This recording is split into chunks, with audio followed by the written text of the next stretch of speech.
Muito boa noite a todo mundo que chegou depois que eu já havia cumprimentado. É um prazer muito grande ter vocês aqui com a gente nessa noite. São vários colegas, várias pessoas interessadas nessa temática, vários pesquisadores, professores, professoras, pesquisadores, cientistas, estudantes do Brasil inteiro e do exterior. Então, a gente está muito feliz em contar com a presença e participação desse público que lotou as nossas inscrições em menos de 24 horas de divulgação nesses sites e de eventos, de letras e nas redes sociais, e a gente gostaria de deixar registrado esse agradecimento inicial. Eu me chamo Edna, sou professora de letras na Universidade Estadual do Paraná. Eu atualmente coordeno esse projeto de extensão que se chama Espanhol Intercultural, e dentro dessa realidade do projeto de extensão, nessa modalidade remota, a gente está organizando algumas atividades de extensão, algumas ações de extensão, e pensamos esse evento para poder trazer para a comunidade essas reflexões tão importantes que fazem parte dos nossos objetivos, né? E a gente não tinha a dimensão do quanto ele cresceria e de quantas pessoas ele conseguiria alcançar nesses tempos difíceis que a gente tem vivido de pandemia. Então, está sendo um momento de muito aprendizado, apesar dos pesares, certo? E eu agradeço pela participação de todos vocês aí.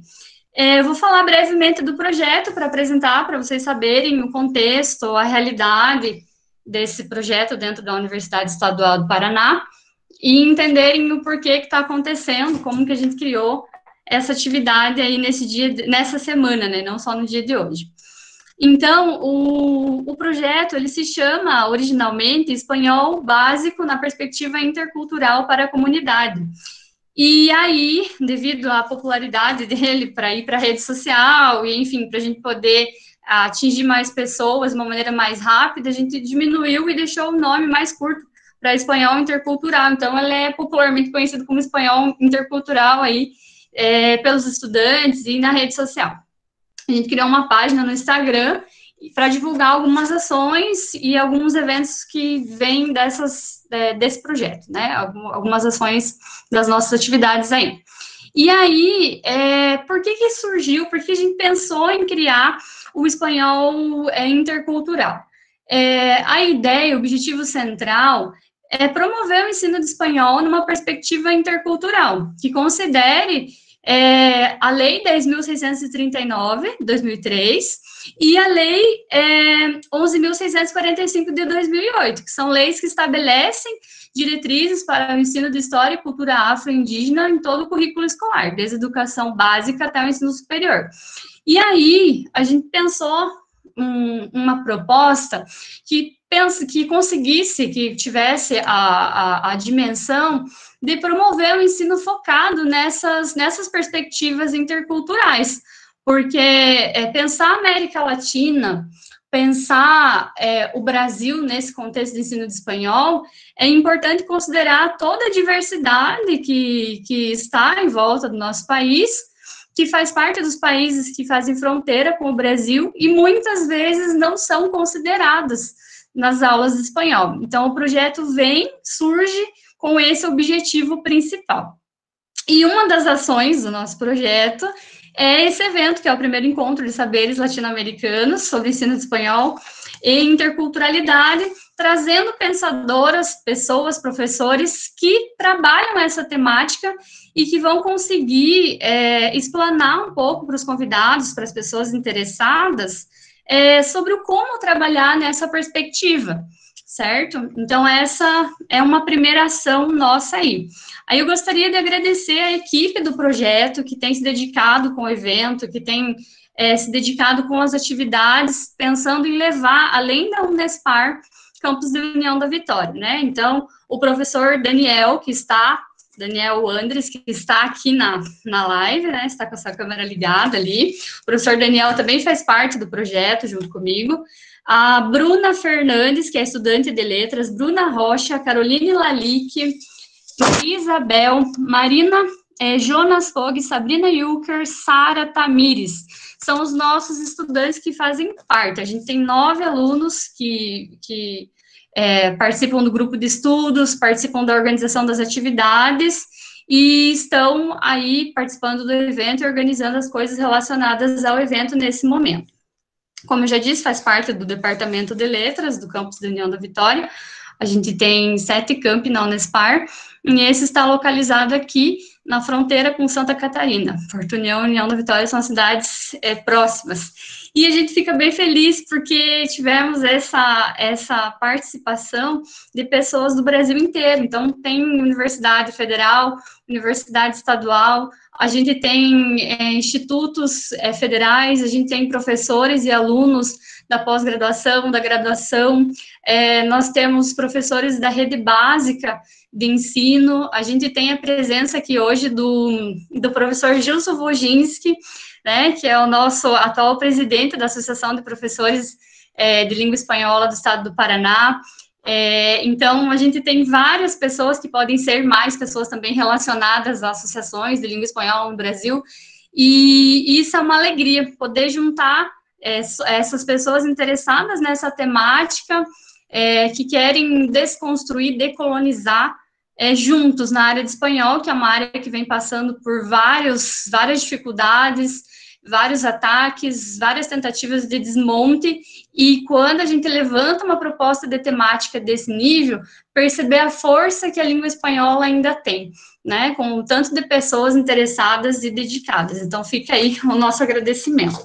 E para iniciar esse momento, uma equipe de alunos, os nossos estudantes aqui, o Centro Acadêmico da Letras e alguns outros estudantes que não fazem parte do Centro Acadêmico também, organizaram uma breve intervenção cultural para animar vocês e para começar essa noite, tá? Então, eles vão se apresentar agora e logo mais a gente vai dar sequência.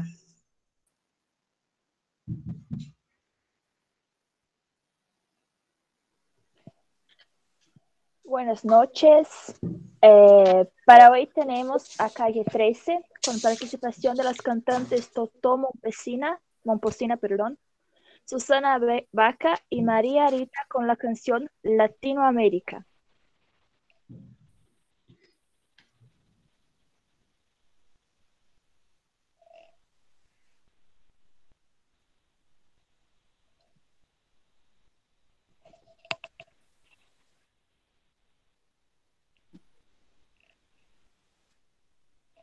Soy lo que dejaron, soy toda la sobra de lo que robaron, un pueblo escondido en la cima, mi piel es de cuero, por eso aguanta cualquier clima, soy una fábrica de humo, mano de obra campesina, por tu consumo, frente de frío con el medio del verano, el amor en los tiempos del cólera mi hermano, el sol que nace y el día que muere, con los mejores atardeceres, soy el desarrollo de carne viva, un discurso político sin saliva. Las caras más bonitas que he conocido, soy la fotografía de un desaparecido. La sangre dentro de tus venas, soy un pedazo de tierra que vale la pena. Una canasta con frijoles, soy Maradona contra Inglaterra. Anotándote 2 goles, soy lo que sostiene mi bandera, la espina dorsal del planeta es cordillera. Soy lo que me enseñó mi padre, el que no quiere a su patria, no quiere a su madre. Soy América Latina, un pueblo sin piernas pero que camina. Tengo los lagos, tengo los ríos, tengo mis dientes para cuando me sonrío. La nieve que maquilla mis montañas, tengo el sol que me seca y la lluvia que me baña. Un desierto embriagado con peyote, un trago de pulque para cantar con los coyotes. Todo lo que necesito, tengo a mis pulmones respirando azul clarito. La altura que sufoca, soy las muelas de mi boca mascando coca. El otoño con sus hojas desmayadas, los versos escritos bajo la noche estrellada. Una viña repleta de uvas, un cañaveral bajo el sol en un cuba. Soy el mal Caribe que vigila las casitas, haciendo rituales de agua bendita. El viento que peina mi cabello, soy todos los santos que cuelgan de mi cuello. El jugo de mi lucha no es artificial, porque el abono de mi tierra es natural. Você não pode comprar o vento, você não pode comprar o sol, você não pode comprar a chuva, você não pode comprar o calor, você não pode comprar as nuvens, você não pode comprar as cores, você não pode comprar minha felicidade, você não pode comprar minhas dores. Trabajo bruto, pero con orgullo, aquí se comparte lo mío es tuyo. Este pueblo no se ahoga con marullos, y si se derrumba, yo lo reconstruyo. Tampoco pestañeo cuando te miro, para que te acuerdes de mi apellido. La operación Cóndor invadiendo mi nido. Perdóname, pero nunca olvido. Vamos caminando, aquí se respira lucha. Vamos caminando, yo canto porque se escucha. Vamos dibujando el camino, estamos de pie. Vamos caminando, aquí estamos de pie.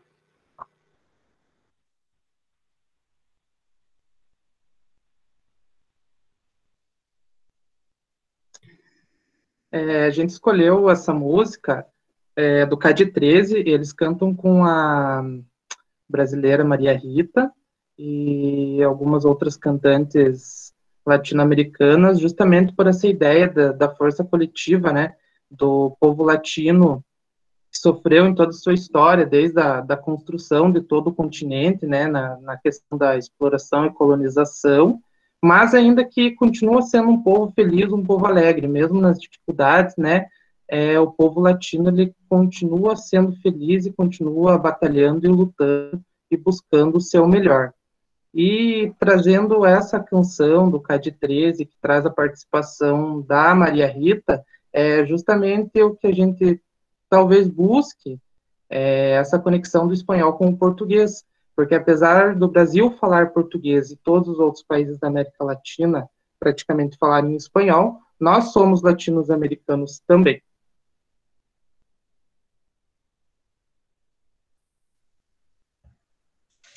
Muito bem, muito obrigada pela participação de vocês. Esses alunos nossos são incríveis, eles são super organizados e montaram a apresentação para vocês com muito carinho, estavam muito preocupados se vocês iam gostar, se seria bom, com a forma que eles iriam se expressar, que eles iriam falar, e eu fico muito grata pela participação de vocês, pessoal, tá? Foram ótimos.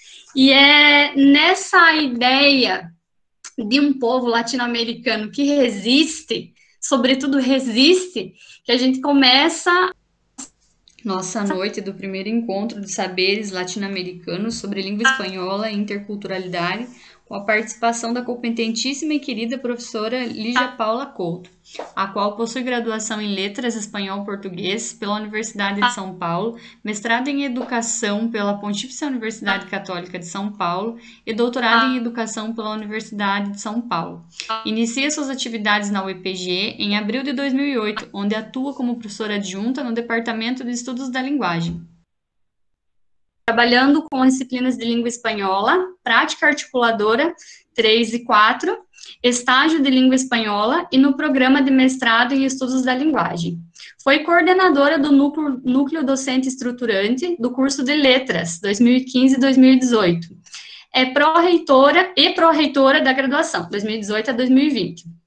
Se dedica principalmente aos seguintes temas de ensino, extensão e pesquisa: descolonização do conhecimento, interculturalidade, pedagogia universitária e currículo do ensino superior, formação de professores, línguas estrangeiras, língua espanhola, ensino-aprendizagem de línguas e literatura e políticas linguísticas. Tem livros didáticos publicados na área de espanhol, inglês e português. Tem livros publicados na área de formação de professores de espanhol. Foi professora de escolas de idiomas, de espanhol e inglês, de 1995 a 2007. E professora de português em escola pública de 2005 a 2008. Então, Lígia, agradeço mais uma vez pela sua participação, pela sua presença. A Lígia, eu tenho um carinho muito grande por ela, porque ela é uma das grandes mulheres que passaram pela minha vida acadêmica e continuam me marcando até o dia de hoje, na minha trajetória acadêmica. Ela foi minha professora quando eu fiz a graduação lá na UEPG, em 2011, saí de lá. Então, e ela continua sendo essa pessoa que, para mim, significa muito, porque ela revoluciona e decoloniza o meio onde ela vive sem muitas palavras, mas é com a própria vida. E a gente é carente desse tipo de pessoas, né, no meio acadêmico. E, sobretudo, ela é muito humana. É a grande marca dela, é a grande marca de uma grande intelectual, que é muito humana no trato com as pessoas. Então, eu quero dar as boas-vindas e deixar você à vontade para falar com as pessoas, Lígia. Obrigada, Edna. Boa noite. Assim você me complica. Vocês estão me ouvindo bem? Sim, sim. Uhum. Assim você complica o início da minha fala, né? Eu já fico emocionada, mas eu vou segurar aqui a emoção e vamos tocando o barco aqui, tá bom? Então eu agradeço muitíssimo o convite, né, de você, do professor Daniel, do grupo de alunos e alunas que compõem, né, o projeto de extensão Espanhol Intercultural. Agradeço também todos e todas que estão aqui, né, conosco, participando desse encontro, né, desse primeiro encontro de saberes latino-americanos sobre língua espanhola e interculturalidade, e para mim é uma honra, né, poder fazer essa fala e colaborar, né, com esse primeiro encontro do projeto de extensão de vocês, por vários motivos, né? Um deles é o que você já mencionou, né? A nossa caminhada juntas, né? Na sua formação na graduação.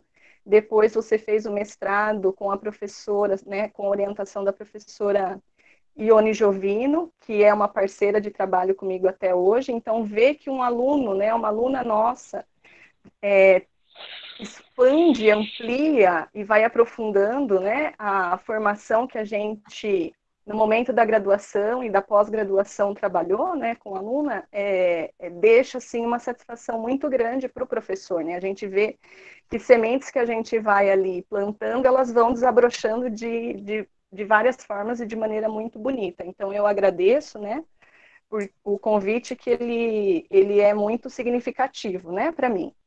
Em segundo lugar, eu agradeço a apresentação que você fez da minha trajetória, porque ela vai ser bem importante para as discussões que eu vou fazer com vocês, tá? Hoje à noite. Na sequência, assim, para começar, eu queria pensar em formas da gente quebrar barreiras, né, fronteiras, porque quando a gente trabalha o conceito de interculturalidade, a gente já precisa ter esse pressuposto. O primeiro deles é entender que a pessoa que eu sou... A tua câmera está Vocês não estão conseguindo... Estão me vendo agora?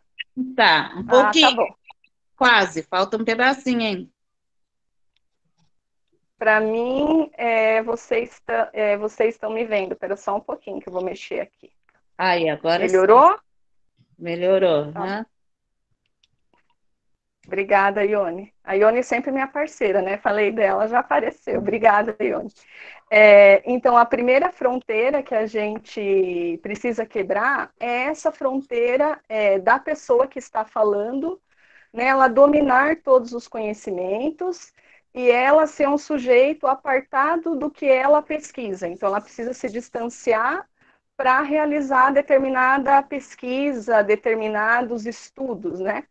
Então, a gente já quebra essa primeira fronteira. Então, não tem como separar a aluna que eu fui nos processos de ensino de língua estrangeira, a professora que eu fui das pesquisas que eu realizo, né? Dos projetos de extensão que eu realizo, do ensino que eu venho trazendo aqui para a universidade onde eu atuo. E também quebrar a barreira, a fronteira de que a pessoa que tem um diploma de mestrado, que tem um diploma de doutorado, ela tem uma compreensão total e do complexo do conceito que hoje a gente vai discutir. Então, eu tenho uma compreensão que é marcada pelas vivências da minha formação, né, como aluna. Aí eu vou mostrar para vocês, em relação a esse conceito da interculturalidade. E a intenção, nessa compreensão que eu trago hoje, é ajudar vocês na montagem desse quebra-cabeça, porque com certeza vocês também têm, né, compreensões a respeito do conceito de interculturalidade.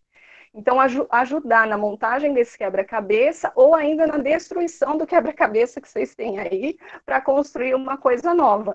Né? Então, a gente precisa deixar bem explicitado essa necessidade da gente sempre ir quebrando, né, essas questões de o sujeito que pesquisa ser apartado do sujeito, da pessoa que ele é, né, das identidades que traz com ele, e que o professor universitário, doutor ou a doutora, ele vai deter o conhecimento de forma completa e não pode ser questionado. Então, hoje é o momento da gente questionar esse conceito de interculturalidade, e vocês vão ver, eu vou tentar explicar isso, né, nesse meu caminhar, na minha relação com o ensino de língua estrangeira, tanto como professora quanto aluna. Para fazer isso, eu conversei bastante com a Edna, deixei a Edna quase louca essa tarde, amanhã também, de manhã eu já estava escrevendo para ela, para pensar em como a gente ia fazer isso de uma forma dinâmica, né, que vocês pudessem interagir comigo. Tenho aqui um monte de material para mostrar para vocês, olha o tanto de coisa aqui que eu quero mostrar, e para fazer tudo isso eu dividi a fala em 2 tempos, mas eu prometo que não vão ser os 2 tempos do futebol, né, de 45 minutos, eu vou tentar me organizar aqui para 20 a 15 minutos o primeiro tempo. Aí a ideia é abrir para os comentários e questionamento de vocês. E nesse primeiro tempo, então, eu vou tentar construir o conceito de interculturalidade que eu venho trabalhando nas minhas pesquisas e nas minhas ações extensionistas. E no segundo tempo, eu vou fazer aí a aproximação com a praxis. Então, fazendo, inclusive, um link com o título, né, da fala de hoje. Então, para começar esse primeiro tempo, eu inicio lembrando, assim, deixando marcado que o conceito de cultura, ele vem sendo discutido na área da linguística já em meados do século XX. Então, cultura não é um conceito na relação com língua, com linguagem, não é um conceito novo. Né? Na área da linguística, a gente já tem essa discussão há bastante tempo, e, inicialmente, é compreendido como um conjunto de conhecimentos, crenças, atitudes, expressões de um grupo de pessoas, né? De uma sociedade. Então, isso lá em meados do século XX já vinha sendo discutido. Quando eu sou de São Paulo, né, da cidade de São Paulo, nasci nos anos 70 e vivi ali até 2008, quando eu venho para Ponta Grossa, né, para a universidade, quando fui aprovada no concurso. Então, eu vou contar para vocês a minha relação, né, ali nos anos 90 com o ensino de línguas estrangeiras, quando eu fui aluna de escola de idiomas, e vou construindo essa trajetória para vocês verem como que o conceito de cultura, nas minhas vivências, ele foi se ampliando, né? Dos 12 aos 17 anos, então, ali em São Paulo, eu estudei numa escola de idiomas que trabalhava com a metodologia da gramática e tradução. Então, o que aconteceu? Eu fiz todo o percurso formativo, né, em inglês, nesse centro, nessa escola, e a questão cultural, ela era muito periférica, ela era muito à margem das aulas, né, porque o foco era essa gramática e tradução. O espanhol, eu cheguei a estudar, antes de entrar na graduação, no Centro de Línguas Estrangeiras, né, público em São Paulo, em 94 e em 95. E também ainda não era o Centro de Línguas, não tinha abordagem de gramática e tradução, mas a questão cultural não era um eixo, né, de trabalho dos professores daquela instituição. Eu tive 2 professoras, né, uma em cada ano, mas as 2 professoras, né, com as quais eu estudei, elas não tinham, né, não vinha na sua abordagem a cultura como essência, né. Em 95, eu inicio a minha graduação na faculdade da Universidade de São Paulo, e lá, naquela época, era o bacharelado de dupla habilitação, era português e espanhol, e se eu quisesse trabalhar a licenciatura, eu faria em contraturno as disciplinas no 3º e 4º anos. Então, tendo iniciado em 95 a graduação, é interessante assim notar que já no início dos anos 90, a gente tem, por exemplo, obras como a Identidade Cultural na Pós-Modernidade, do Stuart Hall, sendo publicada.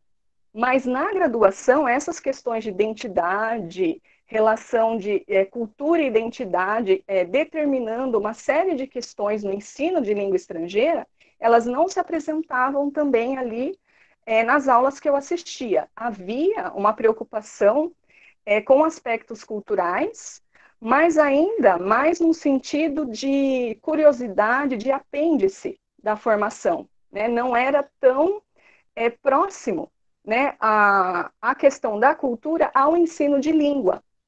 Nas aulas de literatura, a base de questões culturais, discussões culturais em relação às obras, né, que nós líamos, ela era mais forte, né, eu sentia assim como mais presente do que nas aulas de língua espanhola. Quando eu fui para a faculdade de licenciatura, né, faculdade de educação, na verdade, fazia parte da licenciatura do curso, nós estudamos a questão da cultura no ensino da língua espanhola. Eu lembro que o foco, nesse momento, era muito na abordagem comunicativa, então a gente tinha uma preocupação, né, de entender essa abordagem, de ver, de entender os princípios dessa abordagem na competência linguística, na competência comunicativa.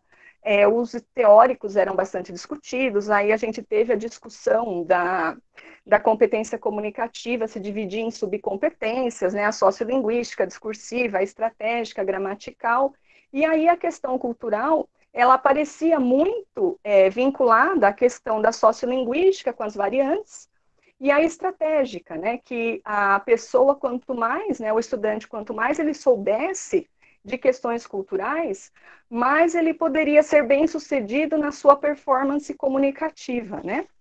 Então, nesse momento, o enfoque que se dava, assim, no trabalho com a cultura, esse enfoque cultural era muito vinculado a essa abordagem comunicativa. E ao mesmo tempo, então, que eu estava na graduação, eu passei a trabalhar com ensino de língua estrangeira.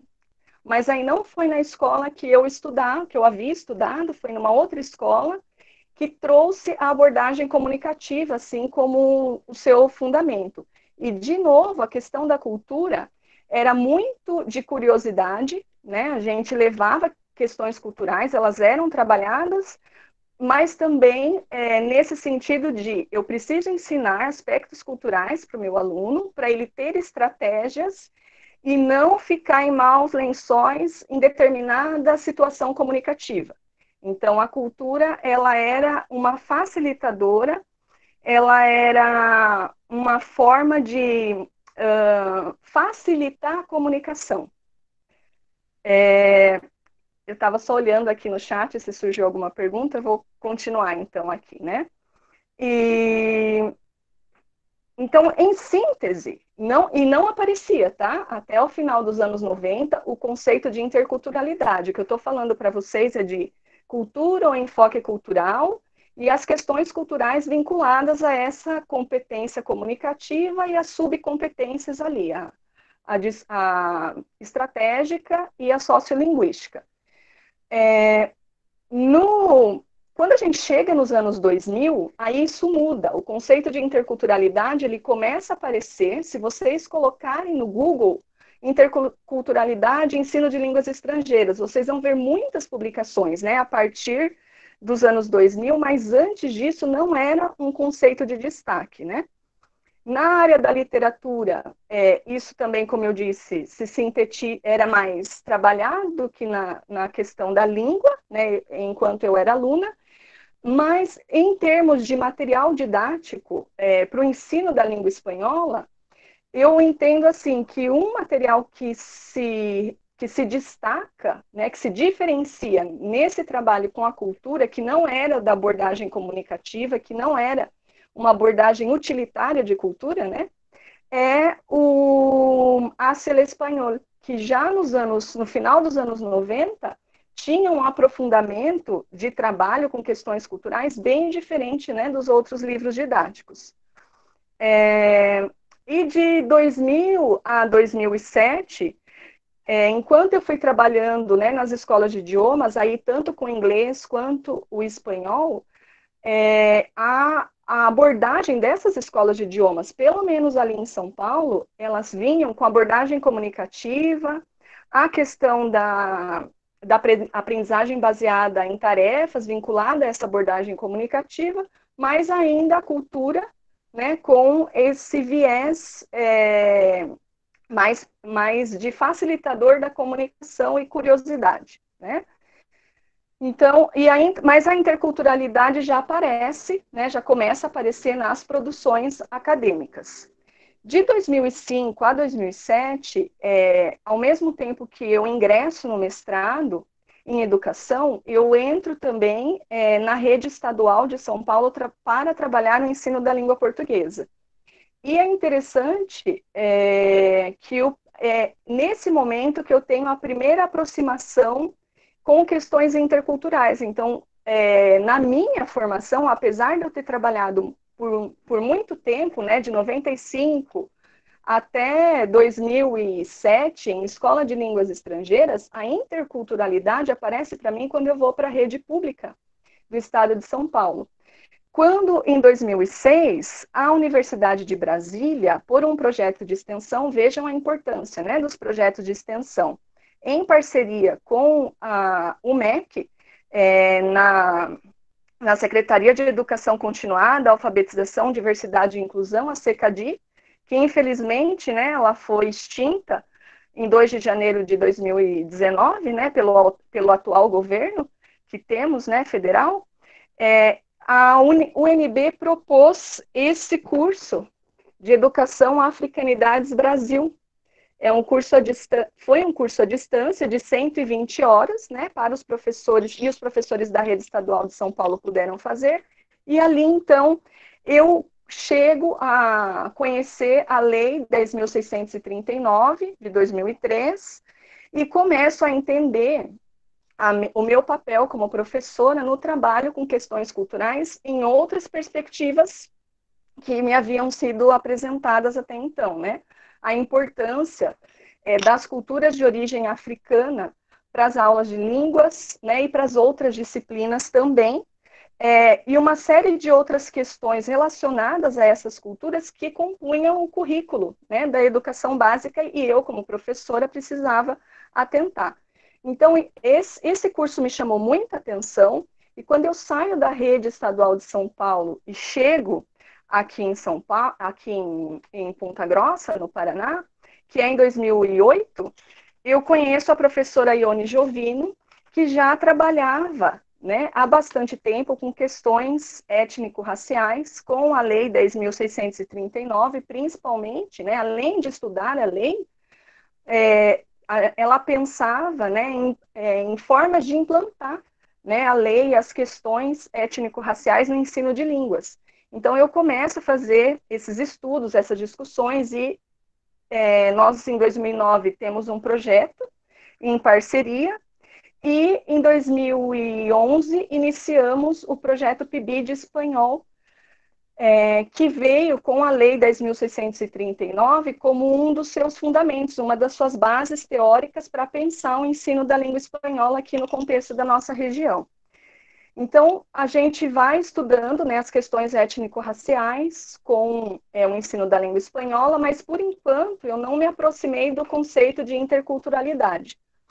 Quando foi em 2016, o Congresso da Associação Brasileira de Hispanistas ocorre em Foz do Iguaçu. E a professora Ione e eu já havíamos caminhado 5 anos, né, com esse projeto PIBID. E o título do congresso era o 9º Congresso Brasileiro de Hispanistas e o 2º Congresso Internacional América Latina e Interculturalidade. Nesse congresso, a Catherine Walsh, ela faz a abertura, a mesa de abertura. Eu vou mostrar aqui para vocês, né, um dos livros, né, que ela organizou. E antes de ir para a abertura, antes de ir para o evento, eu fiz a leitura desse livro e durante o evento fui percebendo que a interculturalidade que era proposta, né, nesse evento, o modo como a Catherine Walsh estava fazendo as discussões, estava se aproximando muito do que a gente defendia no nosso PIBID. Então, eu voltei para Ponta Grossa, contei para a Ione, a gente começou a fazer discussões sobre interculturalidade, e aí eu convenci a Ione que a gente tinha que ir para um outro congresso, que seria muito importante para a nossa formação. E aí fomos no 3º Congresso de Estudos Pós-Coloniais, que ocorre a cada 2 anos em Buenos Aires. E nesse congresso nós apresentamos, então, o ensino de espanhol no Brasil, a construção de uma prática contra-hegemônica, que era o que a gente vinha tentando fazer ali no PIBID. E aí a gente começou a se aproximar de uma série de discussões da interculturalidade vinculada à decolonialidade.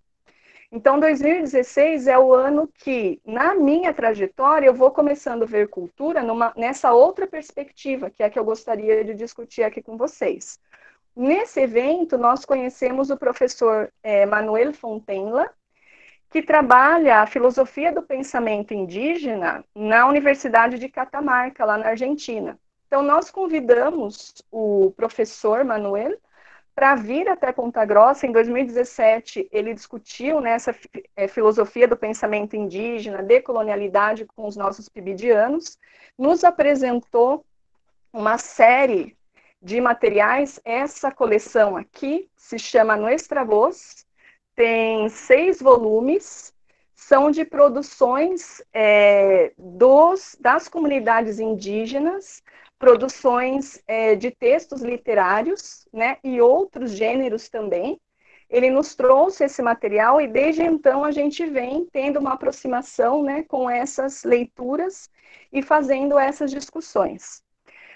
Ainda no PIBID, em 2017, a professora Ione, ela sai para um pós-doc e nós temos uma outra professora que se aproxima do projeto para me ajudar no trabalho intercultural com os nossos alunos, que é a professora Letícia Fraga.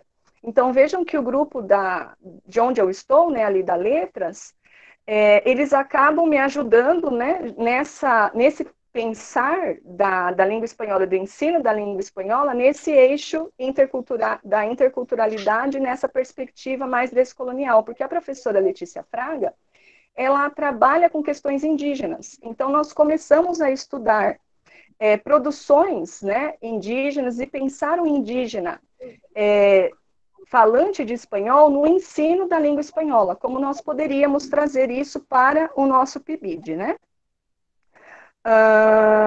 E conforme a gente vai caminhando, né, nesse projeto, nessas publicações, o conceito de interculturalidade ele também vai incorporando nas pesquisas na área de língua espanhola e de ensino de língua espanhola, de formação de professores, né, de língua espanhola em todo o Brasil. Então, hoje mesmo, né, por coincidência, quando eu estava fazendo uma série de pesquisas, eu achei uma publicação que acabou de sair, da editora Pontes, com o título América Latina e Língua Espanhola, Discussões Decoloniais, que foi organizada pela professora Cleidimar Aparecida Mendonça e Silva. Então, vejam que a diferença, né, lá do final dos anos 90 para o momento que nós estamos hoje, na produção, né, que a gente vem realizando nesse período. Então, agora, eu queria mostrar para vocês e discutir um pouquinho o conceito de interculturalidade, né, aqui nos slides. Então, a Edna e eu tentamos não trazer muitos slides, mas eu quis, na parte de conceituar, deixar para vocês, né, a apresentação para que fique mais claro, né, ou que vocês consigam identificar melhor com a leitura, a síntese, né, dessa primeira parte da minha fala. Edna, você poderia fazer a projeção, por favor? Sim, eu vou projetar e você me avisa se já está aparecendo, Lídia, por favor. Tá bom.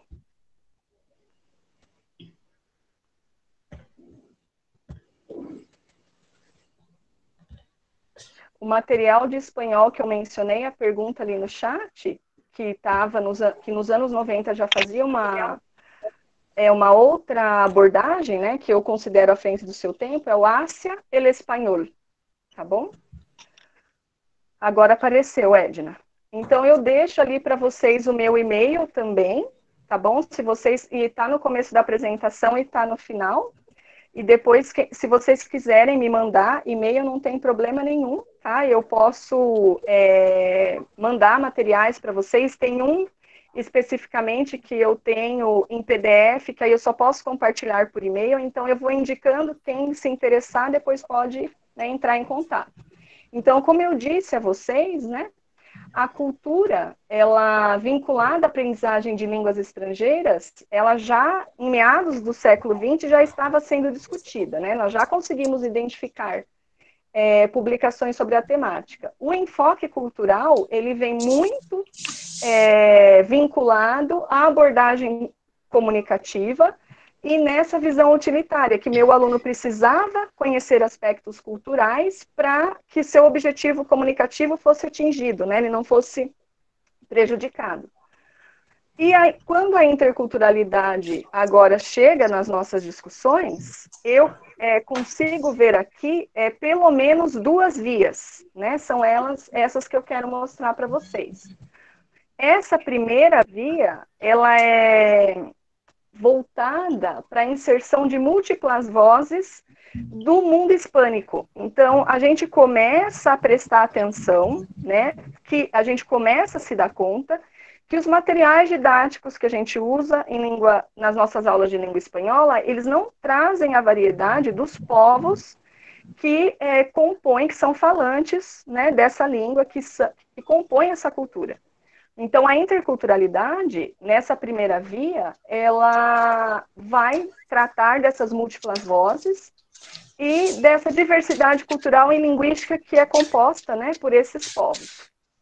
E tem uma segunda via, que além de contemplar esses aspectos, ela se voltaria para a descolonização do conhecimento, a decolonialidade, e é o que eu vou apresentar para vocês nesse momento, né? O que eu defendo, o que eu venho trabalhando, ou que eu, né, tenho assim, de base, nesse momento, desde 2016 para cá, que eu estou buscando, é essa via decolonial, essa interculturalidade de base decolonial para o ensino da língua espanhola.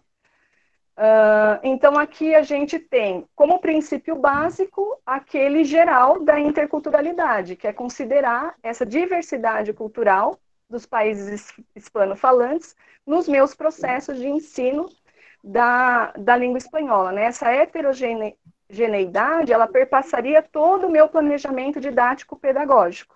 Né? Então, esse seria um princípio básico dessa interculturalidade. Mas mais do que isso, nós precisamos romper, quando a gente está nessa via decolonial, com modos de organizar os conteúdos e maneiras de trabalhar nesse ensino de línguas formatados numa perspectiva eurocêntrica. A gente precisa romper com isso. O que é essa perspectiva eurocêntrica? É a do homem branco, somente ocidental, numa visão masculina, heterossexual, cristã, etc. A gente teria que romper, né, com essa visão.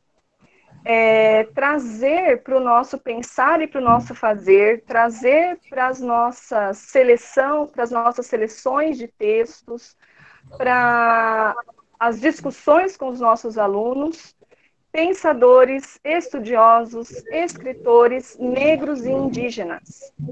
E discutir como as nossas identidades são impregnadas, né, por esse pensar, por esse fazer, e por esses autores e escritores e pensadores, tá? Negros e indígenas. Edna? Então, nós teríamos que criar estratégias de enfrentamento, né, por meio do trabalho com a língua espanhola, com o ensino da língua espanhola, a essa colonialidade, que já que é imposta a nós há mais de 520 anos. Então, a área de língua espanhola precisa se posicionar, né, nesse trabalho de interculturalidade decolonial contra essa colonialidade. Tá? Aí eu vou explicar um pouquinho o que seria essa colonialidade, base decolonial, mas eu vou sintetizar muito, né, porque não são conceitos simples, mas para vocês terem uma ideia, né, e para eu poder trazer as minhas contribuições para a discussão. Então, essa colonialidade, ela o Aníbal Quijano, que em 1992 traz uma discussão muito importante e define, e vai fazendo uma série de definições desse conceito. A colonialidade, na minha visão, ela traz uma série de marcas das sequelas da colonização. E o Quijano, ele diz que atualmente nós estamos vivendo intensamente essa colonialidade. E a decolonialidade seriam essas estratégias que nós teríamos de enfrentamento dessas sequelas que a colonização nos deixou. Então, todo esse apagamento, né, das identidades, das comunidades, dos povos indígenas, as identidades, culturas africanas, na composição, pensando, né, o ensino da língua espanhola, na composição da língua espanhola falada nesses diversos países, é uma das sequelas, né, que a gente tem que enfrentar. Então, eu falei 2016, mas na verdade desde 2011, quando a gente entra ali no trabalho com a Lei 10.639, no ensino da língua espanhola, nesse projeto de extensão, né, no PIBID, eu já vou fazendo essa mudança na minha concepção de trabalho com cultura e vou me aproximando da interculturalidade nessa perspectiva, tá? Então, acho que nesse momento eu abro para perguntas ou comentários. A gente tem algumas perguntas já, Lígia, já vou te passar aqui, só um minutinho.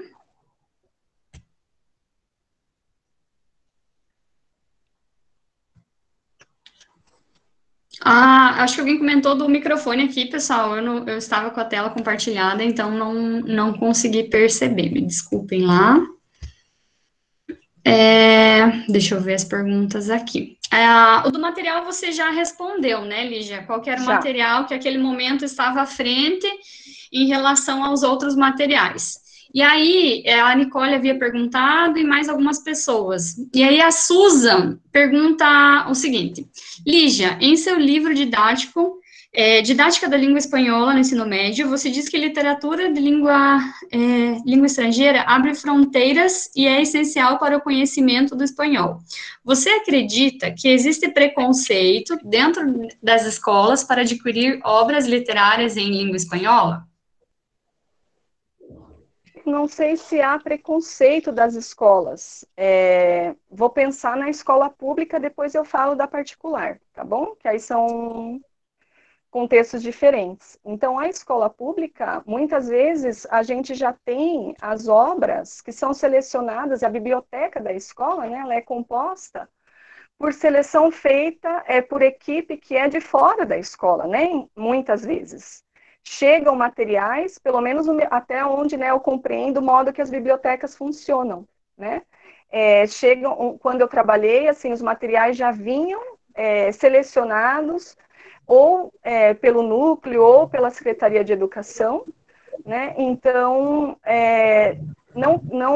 a equipe pedagógica da escola não tinha essa autonomia, Mas é lógico que na política, isso é uma política linguística, né? Essa seleção de materiais, quando eu não seleciono material de língua espanhola e de literaturas de língua em língua espanhola, claramente, né, eu estou optando por uma política linguística que exclui, né, as culturas de língua espanhola dos processos de ensino e formação, né, dos alunos das escolas para onde eu estou enviando esses materiais. Na particular,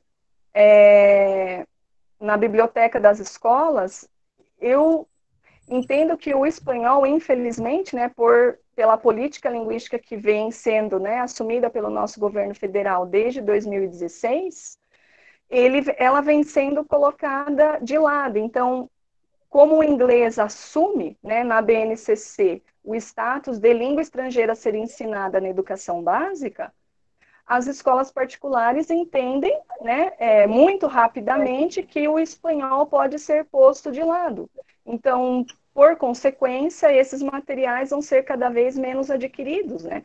Então, é uma consequência de uma política linguística que eu entendo que é acima até das escolas. É uma política linguística do nosso país, que infelizmente, nesse momento, vira as costas para a área do espanhol. Excelente, Lígia. Tem mais alguns comentários aqui. Eu não sei se alguém gostaria também de abrir o microfone, a câmera e falar diretamente com a Lígia. Vocês também podem fazer esse movimento. De repente, se inscreve no chat ali que gostaria de falar, sinaliza só para a gente organizar a fala de vocês. E vocês também têm essa liberdade. Tem mais alguns comentários e perguntas aqui, Lígia. O Franciélio Medeiros perguntou se é possível adquirir o livro. Agora, se o Franciélio puder escrever no chat qual dos livros, né? Não sei especificamente o qual que ele estava falando. Uhum. E aí, a Luana Morim pergunta, perdi a explicação do que é PIBID. Ah, sim. Eu vou explicar na sequência, porque o segundo tempo da fala é sobre a praxis. Que aí é como eu fui desenvolvendo essa praxis no PIBID, né, em outros projetos. E aí eu consigo fazer o link, e explico bem, né, aí fica mais fácil até de entender. Ótimo, a Luana já consegue compreender. Aí o Victor pergunta também, a sugestão é romper e não ocultar ou invisibilizar, certo? Ocultar torna o ensino de línguas algo irreal. Muito interessante esse ponto. Uhum, sim, exatamente. Uhum. Aí o Daniel pergunta, como é possível trabalhar a memória na interculturalidade? A memória, Daniel, você pode só explicar um pouquinho para mim o que você está entendendo como memória?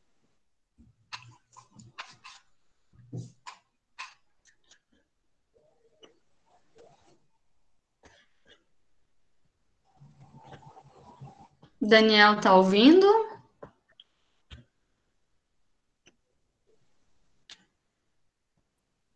Eu estou ouvindo, professor. Então, fique à vontade. Posso falar por aqui mesmo agora? Claro, sim, fique à vontade. Sim.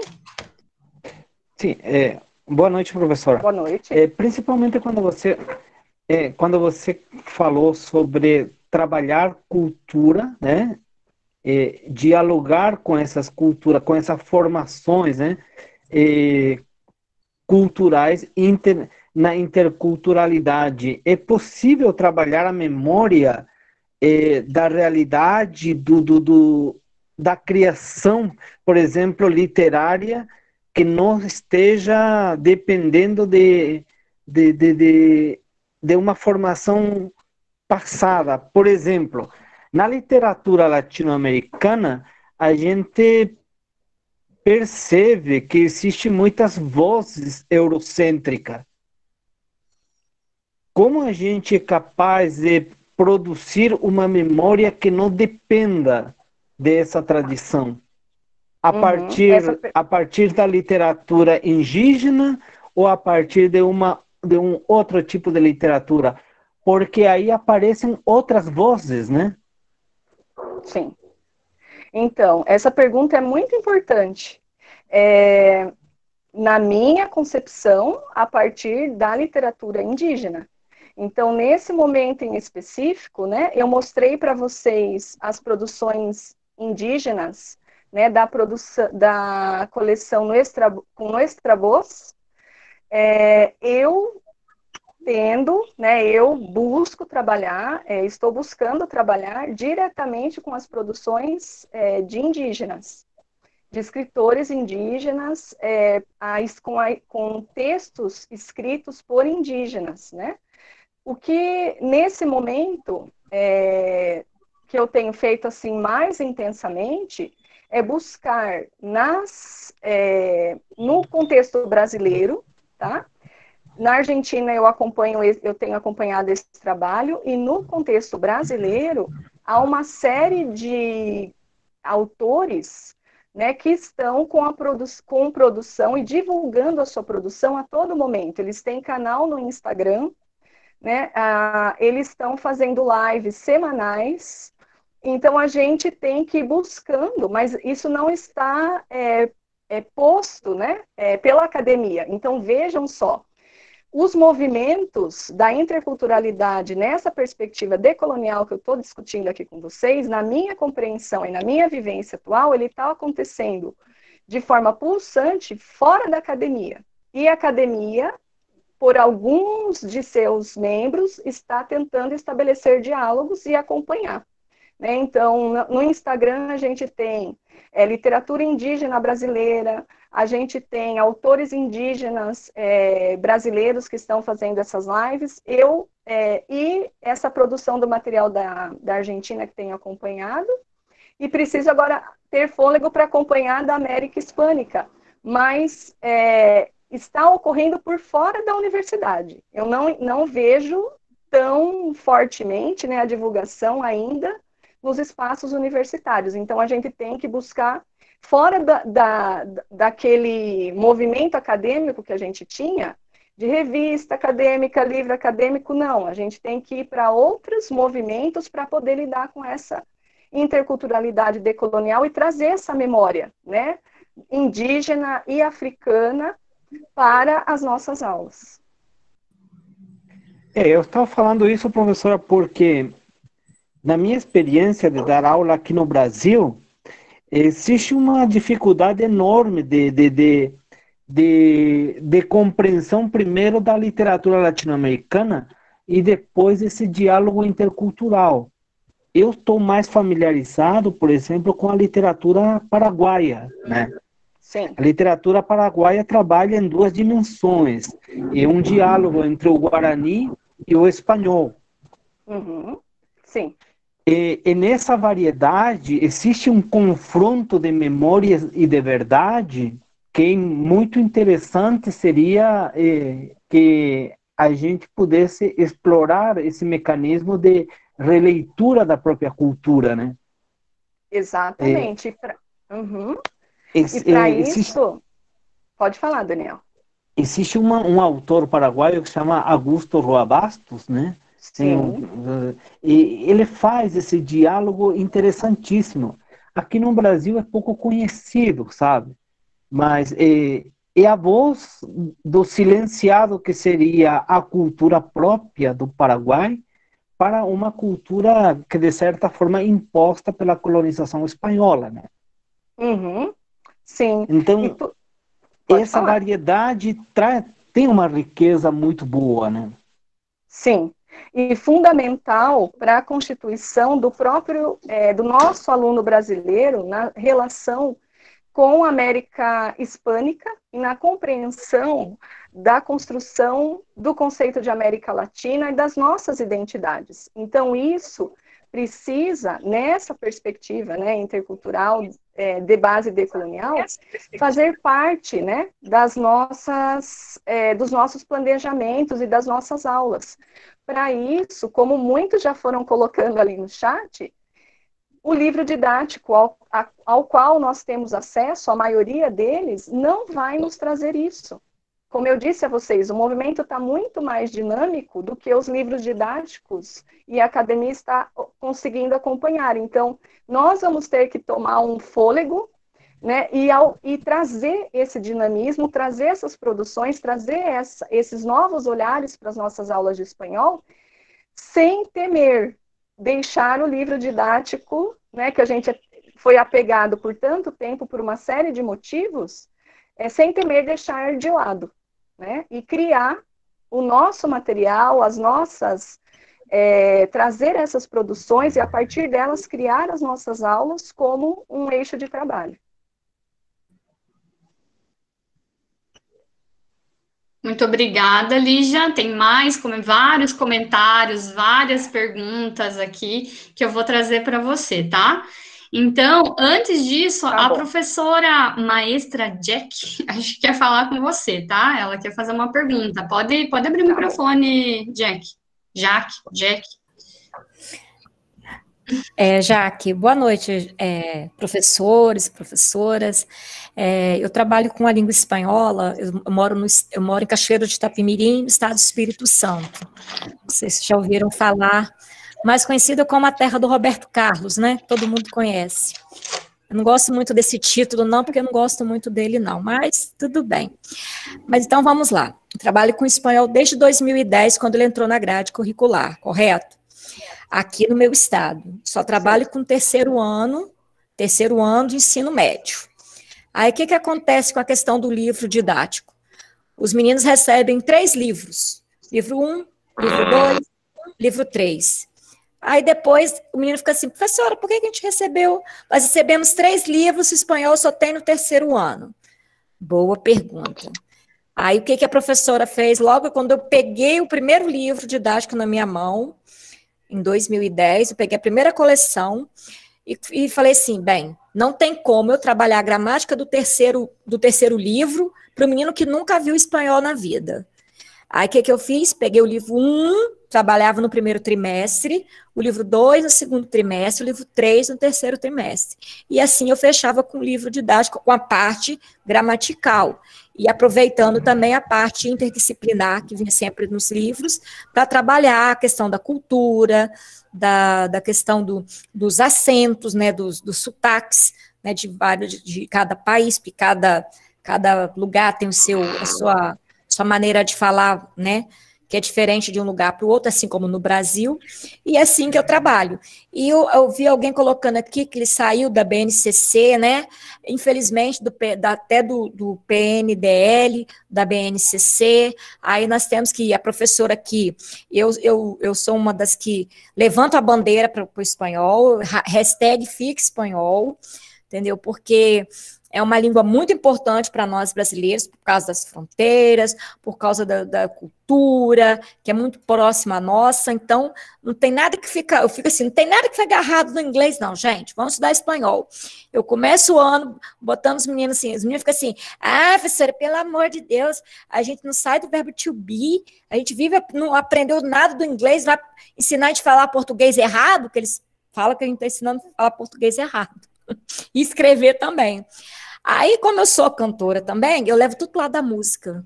Começo a cantar Juanes, começo a cantar Shakira, eu começo a ganhar o menino através de jogos, de música, de coisas assim, bem legais, para poder ganhar o menino. Aí depois eu levo eles para gramática, levo eles para. Mostro uma música, ensino eles a cantar, já ensinei eles a cantarem as músicas do Roberto Carlos em espanhol, já ensinei eles a cantarem músicas brasileiras, outras músicas de cantores brasileiros também em espanhol. Aí eles fazendo essa transposição, né, essa mudança de idioma, eu consigo prender o menino. E tudo que se refere a BNCC, eu pego lá do inglês e pego algumas coisas do inglês e jogo para o espanhol. É assim que eu faço, porque assim eles não dão norte para nós. Nós não temos norte desde 2016. O material que nós temos do Estado veio o último em 2016, depois não veio mais nada. Entendeu?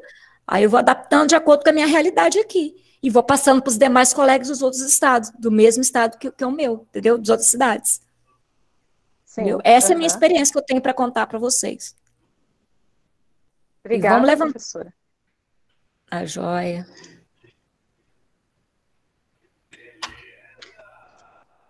Lígia? Sim. Você quer comentar a fala da Jaque ou posso passar para você as próximas perguntas. Eu acho só que fica muito evidente na fala da professora, né, essa falta de direcionamento, né, da política linguística para o ensino de espanhol nesse contexto que nós estamos vivendo, né, já há 4 anos. Então, existe todo esse movimento, né, que já foi feito pela associação, tem sido feito, né, pela Associação de Professores de Espanhol do Paraná, outras associações, né, de outros estados, um movimento nacional, né, do FIC Espanhol, e vamos ver se nós conseguimos reverter esse quadro. Mas enquanto isso não se reverte, nós vamos ter que ficar buscando formas de trabalho, né, cada um no contexto em que está, mas sem desistir, né, acho que é muito importante isso que a professora traz, né, a Jaque, de luta e persistência para que esse ensino, né, para que a gente garanta no espaço que a gente já está, que esse ensino se mantenha. Acho que essa é a luta primordial nesse momento. Muito bem, obrigada. Agora tem uma fala aqui, uma pergunta também, do Flávio Pimentel, Lígia. Sim. O que a professora pode comentar sobre a presença das culturas indígenas na literatura hispano-americana, por exemplo, o escritor peruano José Maria Arguedas, e que muitos manuais de ensino de espanhol pouco trazem sobre essa presença? Sim. Além dele, outros, né? A gente pode identificar como uma forma de apagamento, que é uma consequência dessa colonialidade que a gente estava mencionando, né? Assim como os escritores indígenas, os escritores também, questões vinculadas de herança indígena, não só na literatura, em vários aspectos, né, da Constituição, da língua espanhola e da América Latina, que são apagados, né? Então, isso é uma consequência dessa colonialidade. Eu vejo assim, né? E tanto os indígenas quanto as culturas de origem africana. E a área de língua espanhola, ela pode, né, nessa perspectiva, contribuir para que esse apagamento deixe de existir. Né? São movimentos, são as estratégias de enfrentamento que eu estava explicando, né, anteriormente, que são importantes para que a gente combata essa colonialidade. Uhum. Obrigada, Lígia. E eu acho que você tem um segundo tempo de fala agora ainda, né? Sim. Você tem. Então, pessoal, assim, Lígia, o pessoal tá amando a sua fala, tá sendo muito produtiva essa interação. Agradeço pela interação no chat ali, as pessoas estão comentando muitas coisas e fazendo perguntas e querem falar com você também. Eu vou abrir para essas falas no final, devido ao tempo, para você concluir a sua linha de raciocínio aí. E aí, no final, a gente lança essas perguntas aqui, tá bom? Tá ótimo. Então, o segundo tempo da minha fala vai para a praxis da interculturalidade na extensão e na pesquisa que eu venho desenvolvendo aqui na UEPG. Então, como eu falei para vocês, né, o PIBID, que eu fiz em parceria com a professora Ione, de 2011 a 2016, e 2017 e 2018 com a professora Letícia Fraga, é um projeto que me perguntaram, que colocaram ali no chat, né? O que é o PIBID? É um projeto, é um programa nacional de iniciação à docência. Então, o PIBID, ele se aproxima muito da extensão, né, e do ensino na medida em que o aluno da graduação ele vai trabalhar em articulação com o professor coordenador na universidade, no caso eu e a professora Ione, e com professoras e professores da escola pública que ensinavam espanhol. Né? Então, toda semana, o PIBIdiano, que era o nome, ou a PIBIdiana, que era a bolsista que trabalhava, né, que desenvolvia, né, o trabalho ali de ensino de espanhol junto com o professor da escola pública e o professor da universidade, ele ia atuando, né, nesse projeto. Então, em 2011, eu vou começar apresentando, então, esse projeto a vocês, que eu aproximo da questão mais da extensão, né, na minha atuação. Então, quando a gente abre esse projeto em 2011, como eu contei para vocês, era com base na Lei 10.639 de 2003, buscando formas de implantar essa lei no ensino da língua espanhola, no contexto aqui de Ponta Grossa. Então, nós fomos a escolas, nos aproximamos, né, fizemos parcerias com escolas que tinham o espanhol na sua grade curricular, e no início tínhamos 12 bolsistas. A partir disso, eram 2 escolas parceiras com 12 bolsistas. Nós estudamos a Lei 10.639, estudamos o conceito de africanidades para fundamentar as nossas discussões sobre a lei. O conceito de africanidades que nós trabalhamos era com base nos trabalhos da Petronília Silva, né, de 2005, e trabalhamos questões étnico-raciais na formação dos nossos alunos. E, na sequência, sugerimos, como no Paraná havia naquele momento as diretrizes, ainda há, né, as diretrizes curriculares de ensino de línguas estrangeiras com base na teoria dos gêneros textuais. Então, nós vinculamos essa teoria, que era prevista, né, nas diretrizes do Estado para o trabalho com línguas estrangeiras, e a questão da Lei 10.639. Então, a professora Ione e eu elaboramos uma sequência didática, e nessa sequência didática, nós apresentamos para os alunos, após todo esse estudo sobre a lei, sobre o conceito de africanidades, apresentamos aos bolsistas pibidianos e pibidianas, e pedimos a inserção de autores, de temáticas, de pensadores, de culturas africanas nessas unidades. E em 2012 a gente publica esse primeiro livro, que eu posso disponibilizar para a professora Edna, né, no PDF, para vocês acessarem depois. Vocês podem usar gratuitamente, ele é resultado da nossa produção no projeto. Isso em 2012. E em 2014, esse outro volume. Toda a estética do livro, dos 2 livros, para o ensino médio, ela é pensada também para contemplar as culturas de origem africana, ela é com base em adinkras. E o título do livro vem em língua espanhola e vem também em língua palenque, que é uma língua com aspectos, lá na Colômbia, né, criada a partir de povos africanos. Então, nós fizemos esse material, mas esse material foi produzido totalmente pelos alunos, pelos bolsistas do PIBID e as professoras da escola pública. E nessa perspectiva de africanidades. Então, a gente tentou, em todas as unidades do livro, fazer discussões nessa perspectiva intercultural, de base decolonial, que eu fui explicando para vocês na primeira parte da fala, tá?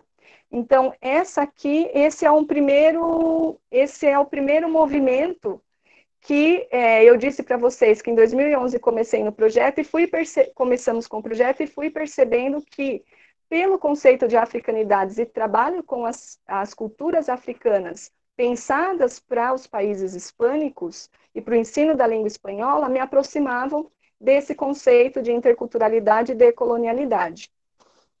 Quando a professora Ione, então, tem que sair do projeto, e eu começo a trabalhar com a professora Letícia Fraga, como eu mencionei a vocês, né, se volta para temáticas indígenas, nós, então, discutimos as questões indígenas no ensino da língua espanhola no PIBID, nos anos de 2017 e 2018. Naquele momento, a professora Letícia tinha esse livro aqui, do senhor Nelson Florentino, em português e em língua guarani. E nós, no projeto PIBID, fizemos a tradução para a língua espanhola também. Esse projeto, esse livro, né, que nós produzimos ali no projeto PIBID, com a participação de pibidianas e pibidianos, quem quiser ter o acesso a ele, pode me mandar, me acessar por e-mail, eu incluo também, eu envio a vocês o PDF desse material. E a intenção nossa era, na sequência, levar esse livro para as escolas em que a gente atuava e mostrar, né, essas histórias no português, no guarani e no espanhol, né, para os nossos alunos. Mas não tivemos tempo de fazer isso na edição do PIBID, que se encerrou em 2018. Eu não consegui fazer nova proposta do PIBID porque me envolvi com a Pró-Reitoria de Graduação da universidade, mas temos esse livro publicado, né, em 2019. Aqui no grupo, por exemplo, a Edna e o Renan também, que está assistindo a live aqui hoje com a gente, eles têm produção nesse material, e o Renan ainda ajudou, né, no trabalho com a tradução, né, a supervisão da tradução dos nossos alunos pibidianos. Então, esse trabalho com a leitura dos textos, de ter uma tradução cuidada, de pensar a cultura, né, que vinha aparecendo ali no texto em português, no texto em guarani, para ser trabalhado na língua espanhola, também foi uma forma de fomentar nos nossos pibidianos e pibidianas esse olhar diferenciado, né, de uma forma, nessa perspectiva intercultural que eu estou discutindo com vocês, para a formação deles, tá? Ainda no ano de 2016, então, o que eu sempre fui fazendo? Eu sempre tento, ao mesmo tempo que eu vou fazendo o projeto de extensão, eu vou escrevendo sobre as minhas práticas e vou teorizando e transformando essa prática e essa extensão vinculada, né, a uma base teórica em pesquisa. E acabo publicando, né, como resultado, né, dessa relação ensino, extensão e pesquisa, em 2016, essa didática da língua espanhola no ensino médio. Vejam que é o mesmo ano que eu falei para vocês que eu me aproximo do conceito de interculturalidade. Então, nesse livro, eu ainda não trago a discussão da interculturalidade que eu estou apresentando para vocês nessa perspectiva. Há 2 capítulos, eu não defino a interculturalidade assim, né, ainda aqui, mas tem capítulos que trabalham a questão da cultura nessa aproximação com as africanidades e com a Lei 10.639, né? Pelo menos em 2 capítulos nós aprofundamos nessa questão da pesquisa. E em 2010, deixa eu ver aqui para eu não errar a data.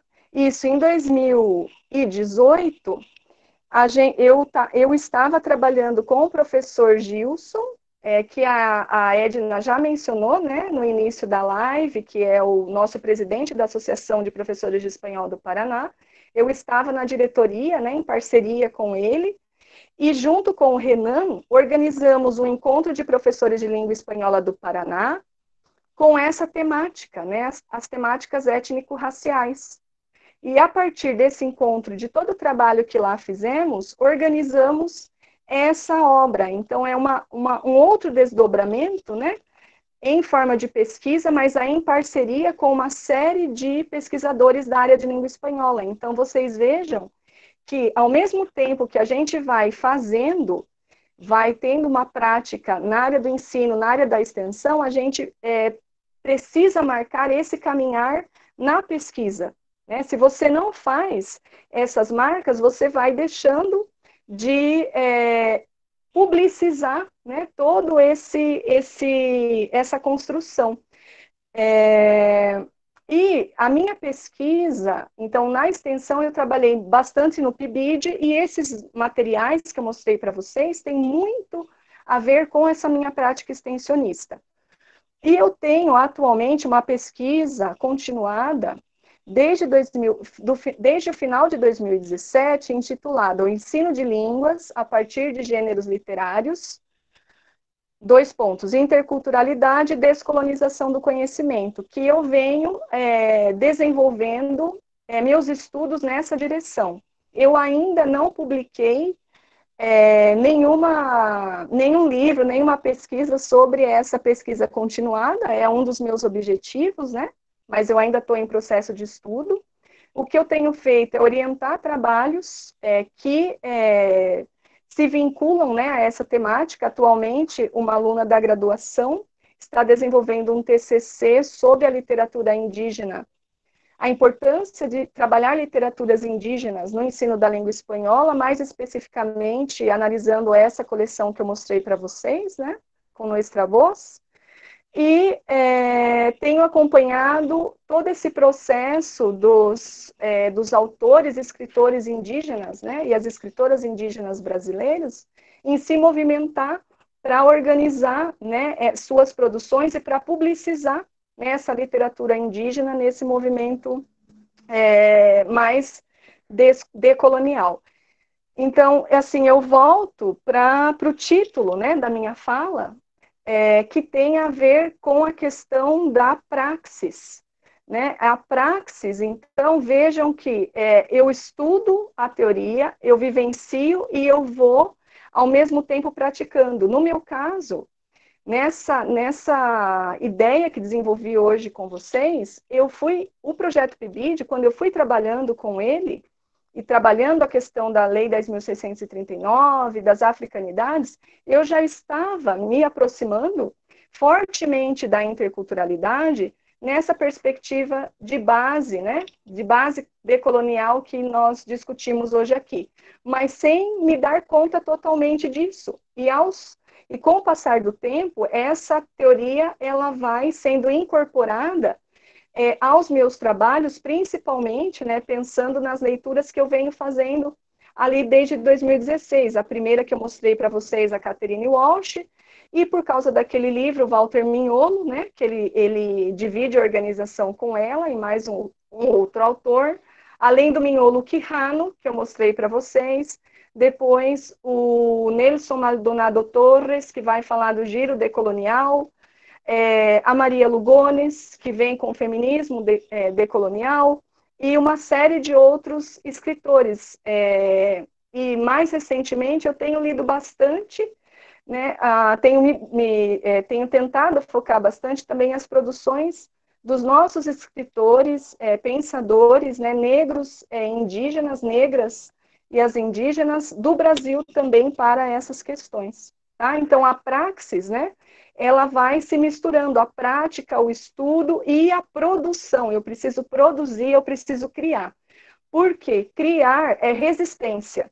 Se eu não crio nesse movimento, para esse movimento decolonial, eu vou repetir, eu vou me limitar no ensino da língua espanhola a esses livros que vocês já conhecem, né? A essas abordagens que a gente já conhece, que estão estabelecidas nos livros didáticos das editoras, que muitas têm as suas sedes na Europa, né? E não trazem esse dinamismo que eu falei para vocês, né? Que vim aqui apresentando, que está ocorrendo no mundo, né? A América Latina, a América Hispânica, ela está se movimentando fortemente nessa vertente decolonial, e o ensino da língua espanhola, se ele se restringir ao que está no livro didático, a gente não vai captar essa vida que está pulsando, né? E por isso, nesse momento, acho que é muito importante criar para resistir, né? Isso é algo que eu tenho bem forte assim, em mim, nas leituras e no que eu tenho observado desse movimento, né? E das pessoas que estão envolvidas nesse movimento.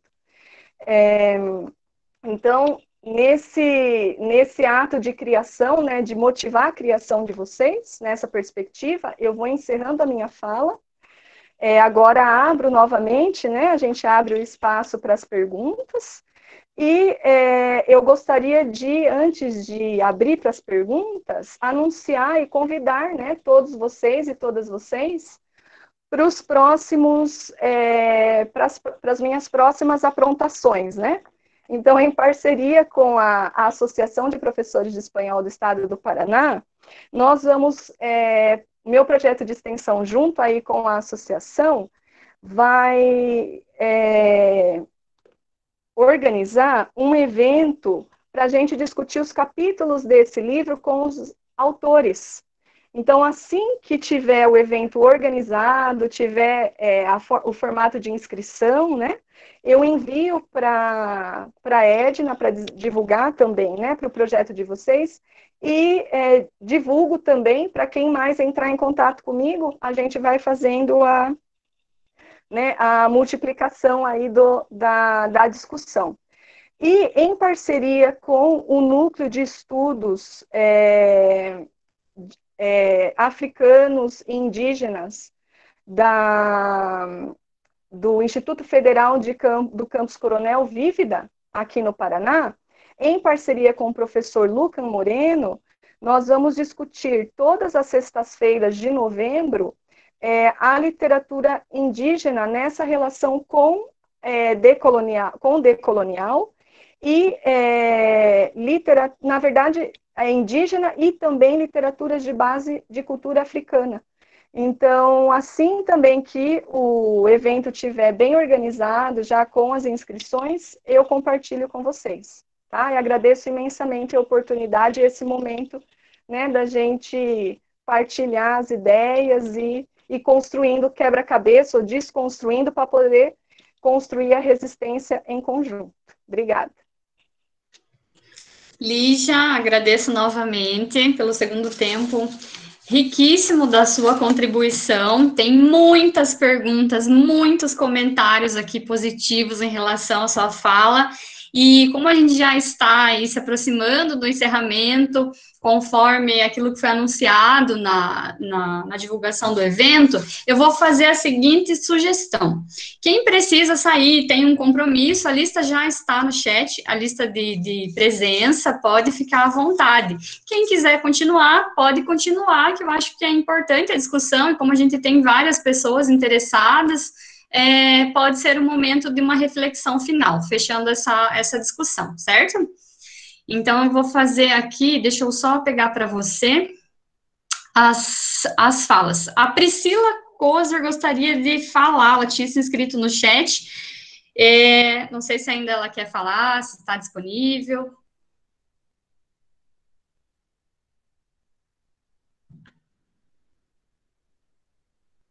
Priscila, está aí? Não está? A Priscila Almeida também tinha se inscrito para fazer uma fala. Oi, aqui é a Priscila. Aqui. Eu acho que tem dois celulares, computador, duas ferramentas ligadas, Priscila. Estava fazendo um... Já desconectei. Ótimo, agora a gente te ouve bem. Tranquila, a gente te ouve bem, pode falar. Todos estão me ouvindo? Sim. Sim. Uhum. Então, a minha pergunta, ela vai no sentido de... Primeiro vou me apresentar, não sei se eu estou tendo aqui, eu estou com um problema no meu áudio aqui. A gente te ouve bem, Priscila, pode falar. Eu sou Priscila, sou mestre em História, fiz o mestrado na UFG, em Cultura e Identidade, e também trabalhei por bom tempo, quando fazia graduação, na Unespar, com o PIBID, né? E inteiramente a gente vê esse programa como um programa de inserção dessa licenciatura nas escolas, mas ele também abre um leque de discussões, né, referente a qualquer tema que seja do PIBID. Eu trabalhei com o PIBID na questão afro-brasileira. A minha pergunta ela vai nesse sentido. Como a gente vive num país que a gente pode dizer de um racismo estrutural, né, e como que a gente lida no espanhol com isso? Como que a gente faz essa inserção do espanhol, sendo que a nossa população, a sociedade brasileira, de uma certa forma geral, não consegue lidar com questões de racismo, né? Como que a gente traz isso? Ou também aquela questão da negação indígena, né? A negação da história indígena, que ela é muito recente, né? A gente for para parâmetros historiográficos, a partir da lei 10.639, depois da Lei 11.000 de 2008, a gente tem um pequeno tempo, né? Um tempo histórico curto para fazer essas relações. Então, como que o espanhol vê essa dificuldade, né? Como que ele legitima essas questões? Eu sei que no âmbito da história é muito diferente, agora fazendo letras, a gente percebe que, apesar de ser diferente, nós discutimos a mesma questão, né? Como um todo, né? Falando sobre a questão indígena, sobre a questão afro, né? Então, como que a gente pode trazer esse espanhol partindo dessas premissas que eu falei? Sim.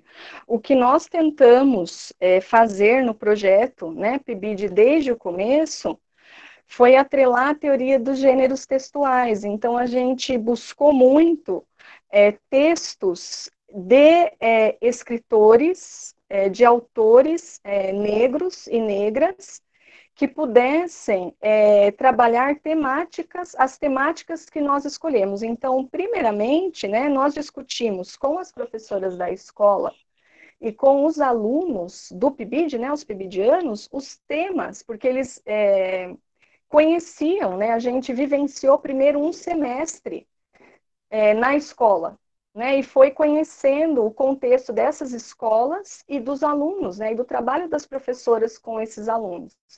Então, a partir do conhecimento desses sujeitos, né, dos alunos ali do ensino médio, nós escolhemos as temáticas junto com os pibidianos, né? Então, quais temáticas chamariam a atenção para a aprendizagem dos alunos e das alunas, e, a partir disso, quais gêneros textuais que poderiam ser vinculados a essas temáticas, e junto com a seleção dos gêneros textuais, aí sim, buscar sempre textos, né, que trouxessem essas produções, esse pensamento, esses saberes dos povos de origem africana. E é interessante que as primeiras versões dessas unidades, dessas sequências didáticas que nós pedimos aos pibidianos, não contemplaram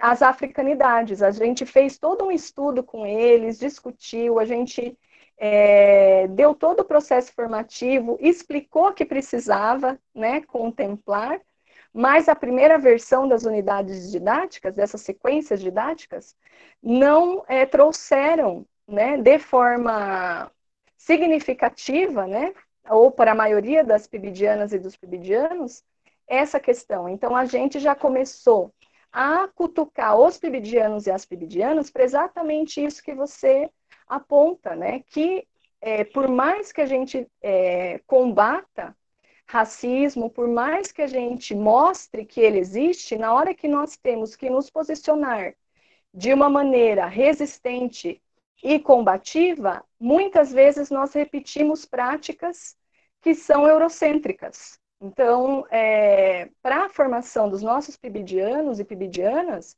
a refacção das sequências didáticas foi muito importante, né? Para eles se darem conta de que isso ocorria. Por isso que nós não chegamos com material pronto para eles, mas sim fizemos essa construção conjunta. Isso foi na perspectiva de formação do pibidiano e da pibidiana. Agora, na escola, a gente nunca enfrentou o problema do aluno ou da aluna dizer: eu não quero trabalhar com esse material, eu acho que isso é um absurdo. Nunca houve falas nesse sentido, né? Nós não tivemos essa vivência. Mas, quando a professora percebia que havia, porque nunca houve esse confronto direto, mas se ela percebia algo implícito, né, as professoras, nós tentávamos prorrogar a discussão da temática que estava se apresentando ali, problematizando isso com os alunos e com as alunas, né? Então, nós nunca deixamos de problematizar ou de trazer essas questões à tona. Tinha que ser discutido e tinha que ser explicitado, né, a necessidade da discussão desses temas com os alunos e com as alunas. Nunca fugimos, né, dessa discussão com eles, mas para isso a gente precisava se preparar bastante, né? O grupo para fazer a preparação da atividade, como seria discutido, como seria tratado, e das professoras também lá na escola, né? Porque nunca é tranquilo, né? Quando há a problematização por causa de algo que já é identificado como uma postura equivocada do aluno, né, em relação a essas questões, aí a gente tinha toda uma formação e uma preparação prévia. Lígia, muito obrigada por responder a Priscila. Acredito que você contemplou a pergunta dela. E aí eu gostaria de fazer também um comentário aqui com você, em relação a essas suas falas. Você é um comentário já de encerramento, então a gente fecha as perguntas devido ao horário. Os comentários depois eu vou passar para você, para que você veja o quanto que foi positivo para todo mundo que conseguiu participar do evento. Você comentou que a primeira versão dos livros do PIBID não contemplava de forma significativa questões étnico-raciais. E aí, eu acredito que a gente tem que levar em conta esse movimento necessário, constante de construção e reconstrução da nossa identidade docente. Porque isso, eu acho que é muito, eu vejo, eu percebo nas minhas práticas docentes há 10 anos, desde que eu saí do PIBID, e foi uma revolução na minha prática docente, porque eu não consigo pensar uma aula que não traga uma reflexão através do discurso de questões sociais, né, dos nossos problemas sociais. E aí exige essa reflexão constante do docente, da docente, né, dessa identidade. O que eu estou levando para a sala de aula? E aí você leva, e muitas vezes tem um bloqueio por parte dos alunos, tem repulsa, tem muitos alunos que não gostam de certas temáticas, não querem ler sobre isso, como você bem comentou ali, né, em parte da sua fala. Então, é importante, alguém comentou no chat ali, e eu concordo plenamente com isso, esse movimento constante que é uma resistência, além dos muros da universidade, né? É um movimento constante de resistência para que a gente consiga trazer literatura, narrativas, vozes negras e latino-americanas de uma forma que vai contribuir para o ensino de interculturalidade e não reafirmar estereótipos, porque a gente também pode correr esse risco, né, de querer trazer uma reflexão sem muito aprofundamento e acabar reforçando estereótipo. Então, quantas vezes eu levo literatura de Guiné Equatorial para a sala de aula e vou mostrar que a África é um continente, né? E que a África não é um país, como muitas pessoas acreditam, como o livro didático muitas vezes mostra, onde tem apenas e somente fome, miséria, doenças, e reduzem todo o continente africano a esse estereótipo, certo? Então, o livro didático também está ali reforçando essas ideias, e a gente precisa ter esse movimento de reflexão, que eu retomo, constantemente, para não reforçar e realmente, de fato, desconstruir, né? Esse ensino-aprendizagem, nessa perspectiva decolonial, exige essa autorreflexão constante. E eu acho que é isso que você conseguiu trazer para a gente nessa noite, esse despertar, esse olhar para quem já trabalha nesse sentido. Eu vi que algumas pessoas comentaram aqui, quem não trabalha, de repente começar a pensar nisso, nessas propostas. A gente tem comentários no chat ali sobre grupos de estudo, você está divulgando o grupo de estudo, o Projeto Espanhol Intercultural tem uma página no Instagram, onde a gente publica com frequência nos stories algumas dicas em vários sentidos culturais que decolonizam. Então, a gente traz dicas ali de leituras, compilado de livros, escritores afro-latino-americanos, indígenas, que ajudam, de repente, a partir desse princípio, para fazer uma reflexão maior na sala de aula. Então, deixo indicado já para os professores, professoras, estudantes que estão assistindo, para acompanhar o projeto, acompanhar o seu projeto, né, a sua trajetória, e os outros comentaram no chat ali, porque é momento da gente se aquilombar, né? É momento da gente se reunir e fazer a diferença nesse formato de resistência de vários níveis que a gente vai ter que enfrentar nesse momento. Então, agradeço imensamente mais uma vez, e aí já deixo indicado para as pessoas que ainda permaneceram, olha que legal, tem 96 pessoas, passamos 12 minutos e tem 96 pessoas conectadas. Deixo a fala de que na quinta-feira a gente tem a sequência do evento com a professora Josane, e a professora Josane vai trazer uma série de dicas também de como trabalhar questões afro-latino-americanas na literatura e nas aulas de espanhol. Então, a gente vai ter mais coisas positivas aí para contribuir com vocês. Lígia, um prazer muito grande te ouvir, a gente se encontrar. Agradeço muito por esse momento com você, tá? Eu que agradeço e agradeço a todos e a todas que participaram aí intensamente, né? E vamos agora, como você disse, né, nos unir, trocar as experiências e fortalecer, né, cada vez mais a área do espanhol, mas nessa luta, né, de fazer também transformação do mundo, dos nossos espaços, né, evitando, na verdade, assim, combatendo, né,